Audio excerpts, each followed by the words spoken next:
Good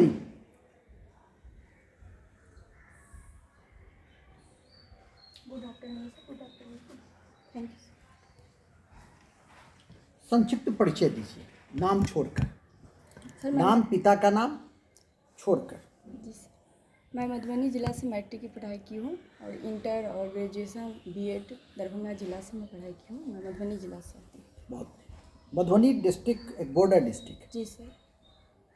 किस देश से जुड़ा हुआ है? नेपाल से जुड़ा हुआ है बहुत सर। बढ़िया। आजकल नेपाल के साथ हमारे संबंध बेहतर नहीं। जी सर। क्यों? सर, इसका मुख्य कारण है नेपाल अभी जो है वर्तमान में हालात हमारे चाइना के साथ अच्छा नहीं है। चाइना के साथ अच्छा नहीं रहने के नेपाल की जो कम्युनिस्ट पार्टी है उनका कहीं न कहीं झुकाव चाइना की तरफ है, जिसके कारण चाइना उनको मोटिवेट करता है, मतलब आर्थिक दृष्टि से भी बहुत सारे पैकेज सब दे करके, जिसके कारण वो अपनी मतलब सरकार को बचाने के लिए या अपनी राजनीतिक लाभ के लिए उन्होंने तो अचानक से चाइना क्यों उन्मुखता हो गई? कि कुछ हमारी भी ऐसे कुछ कृत्य या कार्रवाइयाँ रहीं? हमारी कौन सी ऐसी कार्रवाइयाँ थी जिससे नेपाल चाइना की तरफ गया? जी सर, हमारी इस बीच में काला पानी के बॉर्डर के साइड में नहीं, उसके पहले काला पानी और जो सुगोली अलायंस, ये सब जो इंटरकनेक्टेड है वो तो अलग चीज़ है। जी सर। इसके पहले विगत 4 साल से हमारे संबंध में उतार चढ़ाव देखने को मिल रहे हैं। जी सर। एक बार 2015-16 में आर्थिक नाकेबंदी भी की गई थी। जी सर। संविधान बनने के बाद से ही संबंधों में कटुता आई है। जी सर। आखिर क्यों? सर, इसका मुख्य कारण यही हो सकता है जो नेपाल की जो मतलब मधेसी मतलब और यहाँ की जो पहाड़ी है, उस दोनों मतलब मधेसी मुख्य रूप से नेपाल के ये में ज़्यादा सपोर्टिव रहते हैं और मधेसी जो है सो इंडिया के सपोर्ट में ज़्यादा रहते हैं। अच्छा। तो वहाँ के मतलब मूल गवर्नमेंट बनाने में जो मतलब हमारे देश की जो भी भूमिका रहती है उसमें मतलब एक लोकतांत्रिक बनाने के लिए उसमें कहीं न कहीं वो लोग को मतलब नेपाल से ज़्यादा मतलब कोई भी आर्थिक लाभ ज़्यादा मतलब हमेशा ये रहा माना जाता है जो नेपाल जो है अपने आर्थिक दृष्टि से ज़्यादा मदद करता है नेपाल का चाइना ज़्यादा मदद करता है चाइना का। और भारत में उनका ये रहता है जो भारत जो है लेट लतीफ़ लगता है, लेट लतीफ़ मतलब वादा करता है लेकिन लेट लतीफ़ उसमें मदद रहता पाने है। वाला देश है नेपाल मदद आपके अनुसार? मतलब जो ज़्यादा हाँ, वो मदद करेगा बफर कंट्री। झुकाव जी उसी सर, की जी तरफ सर, है। बफर कंट्री होने के नाते वो हमेशा कभी मतलब चाइना की तरफ तो हमेशा हमेशा इंडिया की तरफ, मतलब उसका कोई एक स्टेट ये नहीं रहता है जो हाँ किसके तरफ मेरा स्टैंड कोई खास नहीं है। भारत और नेपाल के बीच जी सर। सहयोग के बिंदु कौन कौन से हैं? कुछ तो होगा ना? जी सर। व्यापार का बिंदु होगा। जी सर। और नेपाल भारत के सहयोग के बिंदु में सर मुख्य रूप से नेपाल के मतलब जैसे हमारा कोलकाता बंदरगाह है, नेपाल को उसके पूर्ण स्वतंत्रता दी गई है, वो अपने सामान को इंपोर्ट एक्सपोर्ट जो है देशों के साथ कर सकता है। साथ ही नेपाल के रोजगार के क्षेत्र में भी नेपाल के कोई भी वासी आके भारत में रह सकता है और भारत के कोई भी वासी नेपाल में जा कर के कहीं रह सकते हैं। ये सब सहयोग के बिंदु। और जी सर, उसके साथ ही हमारा नेपाल के साथ मतलब रोजगार के क्षेत्र में भी एक सिविल सेवा, शायद में भी मैं सही हूँ, सिविल सेवा छोड़ के अन्य क्षेत्र में भी नेपाल को रोजगार देने के लिए भारत तत्पर है। ये सारी मतलब और साथ ही एक सामाजिक बॉर्डर पे कोई भी तरह के सैन्य दिशा बिंदु का पे भी है कोई? हम लोग साथ में प्रशिक्षण और वो जो ट्रेनिंग वगैरह सब ऑपरेशन वगैरह एक सब सूर्य करते हैं। किरण अच्छा, शायद एक सैन्य अभ्यास सैन्य वगैरह अभ्यास करते हैं, भी होता ऑपरेशन है, वगैरह। ऑपरेशन जिसे। ठीक है। अब मुझे ये बताइए जी सर। कि हाल के महीनों में जी सर। कटुता क्यों आई? सर मेरे और क्या। सुगोली संधि जी सर। के विषय में आप क्या जानते हैं? सर, सुगौली संधि नेपाल और इंडिया के बीच मतलब काला पानी एक नदी था, जिसके कारण मतलब सुगौली संधि ब्रिटिश काल का ही मतलब पहले ये बताइए कि हाल के दिनों में कटुता क्यों आई? हाल के दिनों में इंडिया के द्वारा एक रोड बनाया गया है मतलब कनेक्टिविटी के लिए, जिससे उन्हें आपत्ति जताई है चाइना ने, जिसके कारण कटुता बढ़ी है। कौन से 3 क्षेत्र हैं जी सर। जो भारतीय हैं उसको नेपाल ने अपने मानचित्र में अभिव्यक्त किया है? एक काला पानी है सर। हाँ हाँ। और सॉरी सर, अभी मैं अच्छा, रिकॉल नहीं कर पा रही अब हूँ। सुगोली संधि आप बताइए। सुगौली संधि सर ब्रिटिश काल में ही 1415 में हुआ था, जिसके तहत कौन था उस समय नेपाल का शासक? नेपाल का शासक, सॉरी सर कोई बात रिकॉल नहीं। नहीं उससे कर भारत पा पे किसका शासन था? उसमें भारत में डलहौजी का शासक। अच्छा चलिए, कोई बात नहीं। Sorry sir. कब हुआ था ये सुगौली संधि? 15 में हुआ था सर, 15 में हुआ था या 16 में हुआ था? 16 में हुआ था सर। 1816 जी में। सर, यस बिहार का कौन सा क्षेत्र जी सर। पे वो अपना दावा को प्रस्तुत कर रहा है नेपाल इस संधि के आलोक में? बिहार का उत्तराखंड, बिहार का कौन सा जिला? Sorry, बिहार में एक सुस्ता का क्षेत्र है जिस पे वो अपना दावा प्रस्तुत कर रहा है। ये सुस्ता का क्षेत्र कहाँ पर है? सर मैं अच्छा चलिए कोई बात नहीं।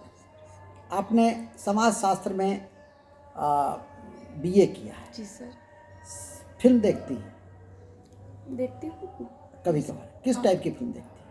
मैं वैसे तो सभी टाइप की फिल्म देख लेती हूँ, कोई खास ऐसा नहीं है। जो सोशल भी देखती हूँ, मार-धाड़ सोशल भी से देती हूँ, हाँ सभी टाइप हिंसात्मक, के। सामाजिक, सामाजिक भी देखती हॉरर हूँ। भी देखती हैं? नहीं, हॉरर नहीं देखती हूँ। अच्छा, मुझे हॉरर नहीं नहीं देखती हैं। सर। ये टॉलीवुड, बॉलीवुड, हॉलीवुड, जी सर। इस तीनों में क्या अंतर है? सर हॉलीवुड इंटरनेशनल पिक्चर जो भी है उसे हॉलीवुड के नाम से जानते हैं हम लोग। इंडिया के जो भी पिक्चर है, हिंदी पिक्चर जिसको कहते हैं, हिंदी और साउथ में जो भी पिक्चर बनते हैं उसको बॉलीवुड कहते हैं। और एक टॉलीवुड हो गया जो शायद मे बी भोजपुरी पिक्चर जो भी अच्छा, बनते भोजपुरी हैं। पिक्चर को बनाने वाले क्षेत्र को टॉलीवुड कहते हैं। सॉरी सर, अच्छा, concept फिल्म नहीं। का सोसाइटी पे क्या इम्पैक्ट पड़ता है? सर फिल्म का सोसाइटी पे पॉजिटिव और निगेटिव दोनों एस्पेक्ट में पड़ता है। पॉजिटिव रूप में हम फिल्म को देख के समाज में नई टेक्निक, नई ये वो सब भी हम ग्रहण करते हैं। उसकी जहाँ तक कि भाषा के क्षेत्र पे भी या फिर कोई अच्छे दिखाया जाता है समाज में, उसके क्षेत्र में भी। और उसका बैड कंसेप्ट भी, मतलब नकारात्मक प्रभाव भी बनता है। बच्चे सब या कोई भी ये आदमी उसको देख के, उसमें जैसे एक्शन हुआ कुछ ऐसे ये खतरनाक रहा तो बच्चे उसको स्टैंड करने शुरू कर देता है।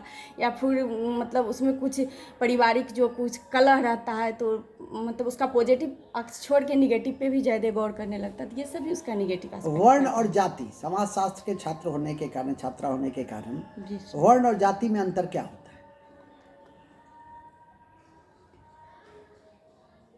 संस्कृताइजेशन जी सर। और वेस्टर्नाइजेशन या संस्कृतिकरण, पश्चिमीकरण की अवधारणा क्या है?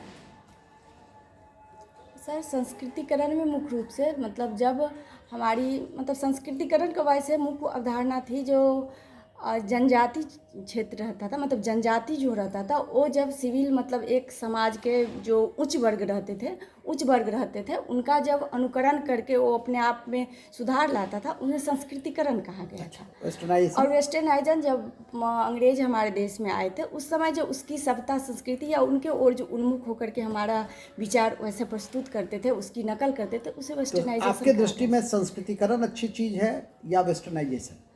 सर वैसे तो दोनों ही अच्छी चीज़ है, कोई मतलब, लेकिन मुख्य रूप से मेरे दृष्टिकोण से संस्कृतिकरण अच्छी चीज़ है सर। वेस्टर्नाइजेशन क्यों नहीं अच्छी चीज?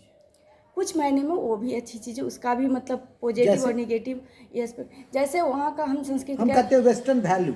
जी सर। वेस्टर्न वैल्यू क्या बहुत अच्छी है? मानवता, सार्वभौमवाद, समानतावाद, ये सब पश्चिम मूल्य से ही आया है। जी ये सर। तो बहुत अच्छी चीज है। सामाजिक खुलापन तो अच्छी चीज है। लेकिन एक सोशल बॉन्डिंग जो हमारे समाज में थे हाँ। उसमें कहीं ना कहीं कटुता आई है उससे। पश्चिमाइजेशन हमारे सोशल बॉन्डिंग थोड़े ज़्यादा बेहतर थे, वो कहीं ना कहीं हमारे निगेटिव एस्पेक्ट डाल है। आपके ये समाज शास्त्र जी सर। प्रशासन के दृष्टि से क्या महत्व रखता है? सर समाजशास्त्र में प्रशासन के समाज को मतलब प्रशासन में समाज की निचली वर्ग को मतलब मुख्य रूप से आर्थिक लाभ या कोई भी सामाजिक लाभ, उसका जो भी एस्पेक्ट रहता है उसे निचले वर्ग तक पहुंचाना मुख्य काम होता है। जो समाज की अंतिम पंक्ति में खड़े हो उसके महिलाओं को, बच्चे को, इसका। और समाजशास्त्र उसी मतलब वर्ग को, मतलब समाजशास्त्र में तो सारी वर्ग को समाहित किया जाता है, लेकिन खासकर उसकी भावनाओं को, उसकी समस्याओं को समाजशास्त्र में समझ के और उसे इम्प्लीमेंशन में लाने के लिए सर कहीं कहीं सोशल कर्मकांड। जी सर। कर्मकांड और Yes. अंधविश्वास क्या है? सर अंधविश्वास का, कर्मकांड में हम कर्म पे वैल्यू देते हैं, हम कामों को मुख्य रूप से मानते हैं, उसके अनुसार हम काम करते हैं। और अंधविश्वास में कोई पौराणिक जो भी रहा उसको हम एक लॉजिकल तरह से उसको सही है या गलत है नहीं मानते हुए उसे हम मान लेते हैं। आप किसे समर्थन देते हैं, कर्मकांड को या बिल्कुल सर, अंधविश्वास को? कर्मकांड को। कर्मकांड को। जस सर। अच्छा, मतलब ये जो धार्मिक कर्मकांड होता है और कि धार्मिक कर्मकांड उसका आप समर्थन करती हैं? नो सर, उसका धार्मिक कर्मकांड कुछ हद तक ये है। अभी राजस्थान की सरकार ने मृत्यु सर। भोज पे प्रतिबंध लगा दिया है। जी सर। आपका क्या दृष्टिकोण है? सर मृत्यु भोज पे प्रतिबंध लगाना मुख्य रूप से ये समाज में एक तरह से ये नहीं होना चाहिए जहाँ इसे मानना ही है, मतलब इसे आपको करना ही चाहिए। यदि कोई आदमी मृत्यु भोज पे मतलब सक्षम नहीं है तो उसे समाज के द्वारा दबाव दिया जाता है, नहीं नहीं तुम मतलब ये करो, तो उस दृष्टिकोण से ये बुरा भी है, मतलब उसे प्रतिबंधित किया जाना चाहिए सर। अच्छा, उसे प्रतिबंधित किया जाए जी क्योंकि अपव्यय होता है, अपव्यय होता है बहुत माने ज़्यादा। मितव्ययिता पे बल नहीं जी होता सर। है। अच्छा, अभी कोरोना पीरियड में जी सर। सोशल सिस्टम पर क्या इम्पैक्ट पड़ा है? सर सोशल सिस्टम पे भी दोनों तरह से इसका पॉजिटिव और निगेटिव दोनों एस्पेक्ट में देखा जा सकता है। निगेटिव एस्पेक्ट में तो पॉजिटिव कहिए। सर पॉजिटिव में हमारे समाज में जो भी सब अलग अलग रहते थे उसे घर परिवार में एक साथ मतलब भाई बहन या फिर परिवार के साथ समय दिया गया, जिससे उसका सामाजिक। जी सर।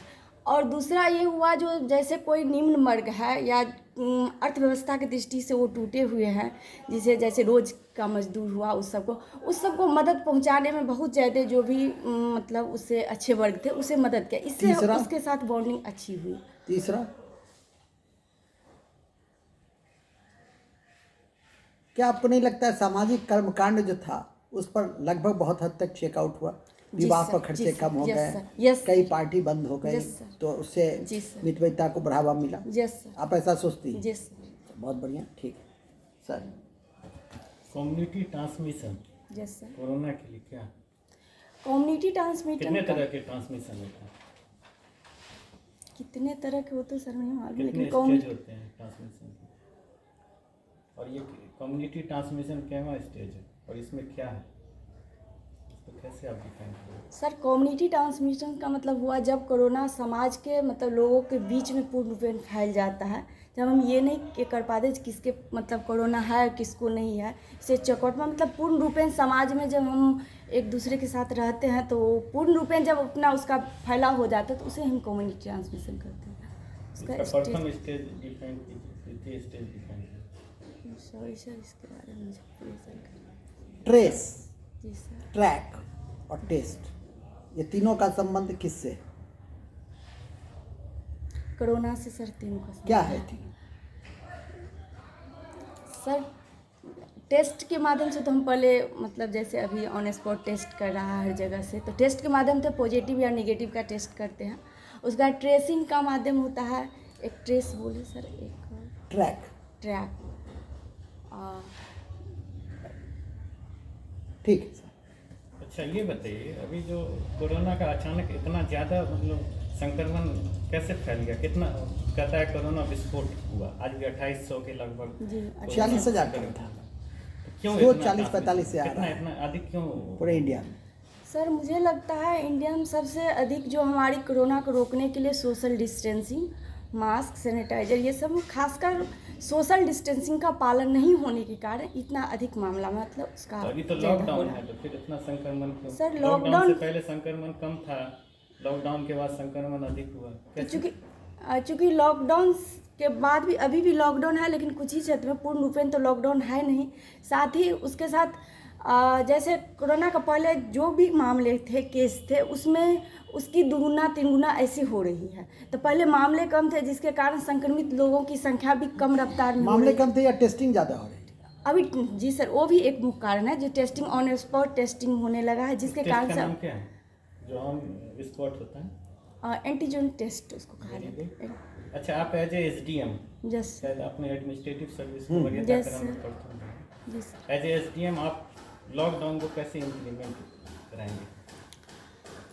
सबसे पहले तो लॉकडाउन के लिए सर सोशल जितना भी मतलब लोगों को जागरूक करने का काम करेंगे, जो भी माइकिंग की व्यवस्था करके मोहल्ला में या भी क्षेत्र में सबसे पहले लोगों को जागरूकता करेंगे। उसके बाद जागरूकता करने के बाद जो भी उस क्षेत्र से संबंधित और जो नीचे के अधिकारी होंगे या भी उसके मतलब जो भी उसका हैंड होंगे, उनसे संबंधित उनको कह करके जो हर क्षेत्र पे उसको सही ढंग से आप इम्प्लीमेशन कीजिए, जिससे कि कोरोना का जो बढ़ रहा है उसका मतलब ये उसमें व्यक्तियों के बीच, और उसके साथ ही कहीं भी व्यक्तियों का मतलब जैसे जिस जगह पे ज़्यादा व्यक्तियों का भीड़ भाड़ वाला जगह है, दुकान है या कोई भी चीज़ जहाँ पे व्यक्ति के डेली यूजेज के सामान के लिए जमा हो रहे हैं, वहाँ पे एक जैसे गोला घेरा करके मतलब उसमें उसको लागू करने के लिए पूर्ण कहेंगे, और व्यक्तियों में जागरूकता ला करके मास्क पहनने के लिए ये कहेंगे। उसके बाद और अग्रतर कार्रवाई के आप लिए ग्रामीण क्षेत्र में रहते हैं, पीडीएस में बहुत सारा चैलेंजिंग है, आप एज एसडीएम क्या क्या आप उसमें कार्रवाई करेंगे, क्या क्या सुधार करेंगे और क्या क्या कार्रवाई करने की आवश्यकता है? पीडीएस पे कभी नज़र दी? पीडीएस में एसडीएम की भूमिका ही होती है मैम, तो आप किस तरह से उसमें कार्रवाई करेंगे? इसके बारे में सॉरी देख लीजिए। पीओएस क्या होता है? पीडीएस में पीओएस मशीन क्या होता है, क्या करता है? एज एसडीएम आप टीचर भी हैं, यस सर। एजुकेशन में रिफॉर्म के लिए क्या क्या कर सकते हैं एज एसडीएम? सर मेरा मुख्य ये रहेगा जो शिक्षा के क्षेत्र में जो है महिलाओं को, बच्चों को, मतलब मूल रूप से शिक्षा के क्षेत्र में हम काम करना चाहेंगे। किस कहाँ का? सर जैसे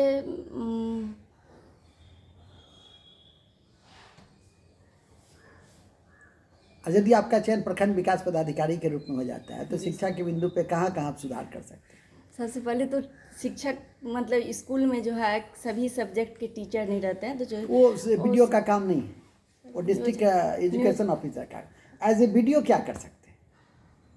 सर जहाँ तक हम लोग की नियुक्ति हुई थी तो उसमें जो वीडियो के ही वो नियोजन अधिकारी के जो हेड होते हैं वही होते हैं, तो सीट अलॉट वही करते हैं। एडजस्टमेंट ऑफ टीचर जो है जी वो सर। तो डीओ देखते हैं। वीडियो करते अच्छा, वीडियो करते हैं। जी सर, तो सभी सस्पेंड सब पावर। हाँ, और तो उनके ही क्षेत्राधिकार में आता है, इसीलिए पहले सभी स्कूल में मतलब जो भी टीचर उपलब्ध हो उसे सभी स्कूल में सही ढंग से दिया जाए, किसी सब प्रत्येक विषय का टीचर दिया जाए, साथ ही उसके मॉनिटरिंग के लिए मतलब पूर्ण व्यवस्था हो जिससे कि टीचर समय पे पहुँचे। और ये आपका एक बड़ा काम होगा, महत्वपूर्ण काम, मॉनिटरिंग करते हैं। और तीसरा सर कहीं न कहीं समाज में एक टीचर के प्रति ये है जो अपने जो भी उनके पास क्वालिटी है वो बच्चे तक नहीं पहुंचाते। एक टीचर के प्रति ऐसा समाज में अभी देखा गया है, तो उसके क्षेत्र में उस पर विश्वास जगाने के लिए टीचरों को उतना ऐसे शिक्षकों को, जी टीचरों सर, को नहीं, शिक्षकों को और साथ एक ही- और बताइए जो मैं जानना चाह रहा हूँ, और साथ ही समय जहाँ समय आपकी पे- भूमिका प्रबल है। और साथ ही टीचरों के लिए बीच बीच में जो शिक्षकों के लिए बीच बीच में कोई ट्रेनिंग की व्यवस्था हो जिसमें उसकी ऊर्जा इससे बनी उसकी रहे, क्वालिटी और मतलब उसमें आपकी एक महत्वपूर्ण भूमिका हो सकती है कि ट्रेनिंग जो है वो सही रूप से चल रहा है कि नहीं चल रहा है, इस पर आप प्रखंड स्तरीय अनुश्रवण समिति का अध्यक्ष होता है वीडियो, इसलिए मिड डे मील पे कंट्रोल करके हम बच्चों की उपस्थिति सुनिश्चित करा सकते हैं, वो भी उसकी महत्वपूर्ण वजह से। अच्छा, अब चूँकि ग्रामीण विकास पदाधिकारी का भी पोस्ट है वो भी बन सकते हैं, तो आप महिला को सशक्त करने के लिए ग्रामीण स्तर पे कौन कौन सा योजना को सख्ती से इम्प्लीमेंट करवाएंगे? सर स्कूल के क्षेत्र में जैसे महिलाओं को अभी ड्रॉप ऑफ रेशियो में बच्चों में देखा गया है, ड्रॉप ऑफ रेशियो वो तो खैर बहुत हद तक कम हुई है, लेकिन उसके लिए एक सामाजिक सोशल जो होता है महिलाओं को शिक्षा के लिए, उसके लिए जागृत करना स्कूल जाने के लिए, और उससे संबंधित जैसे महिलाओं के लिए जो भी स्कूल से संबंधित योजना होता है उसे क्रियान्वयन सही ढंग से करना। जैसे उसके लिए नैपकिन की व्यवस्था है स्कूल में, छात्रवृत्ति के तौर पर उसे साइकिल योजना, ये सब है। और उसके बाद महिलाओं के लिए मतलब वृद्धा पेंशन योजना है, वो सब सारी क्रियान्वयन करना। अच्छा, ये सीडीपीओ होती है ब्लॉक में? जी सर। जो आईसीडीएस देखती है, जी तो सर। उसमें एज ए वीडियो जी सर। आप किस पावर का इस्तेमाल करेंगे जो उसका अनुसंधान आप करते हैं? सीडीपीओ का भी अनुसंधान कर सकते हैं, किस पावर से? जो सर नरेगा वाला भी पूछे थे, पीओ का भी उसी पावर से हम लोग करते हैं। वीडियो पंचायत समिति का एग्जीक्यूटिव ऑफिसर होता है, इसीलिए सभी विभाग का अनुसंधान करने का दायित्व प्रखंड विकास पदाधिकारी पे वीडियो को होता है। Sir last question. ये भारत के उत्तर पूर्वी राज्यों जैसे कि मणिपुर है, नागालैंड है, त्रिपुरा, जी सर। इसमें उग्रवाद है जी सर। काफ़ी वर्षों से, जी सर। और जम्मू कश्मीर में जो आतंकवाद है, तो इन दोनों में क्या अंतर है? सर जम्मू कश्मीर में जो आतंकवाद है तो उसका मूल रूप से पाकिस्तान से कहीं न कहीं वो प्रभावित रहता है, जिसके कारण एक अलगाववाद का एक अलग रहता है। और वो पूर्वी राष्ट्र मतलब भारत में, उत्तर पूर्वी भारत में जो भी अलगाववाद है वो भारत से मुख्य रूप से उनका ये रहता है, जो वो अपने राज्य में वो एक अलग अपना स्वतंत्र जो है बनाना चाहते रहता है, जो हम भारत से अलग है, चूँकि उसे वो दक्षिणवाद के आतंकवाद को आप किस रूप में परिभाषित करना चाहेंगी?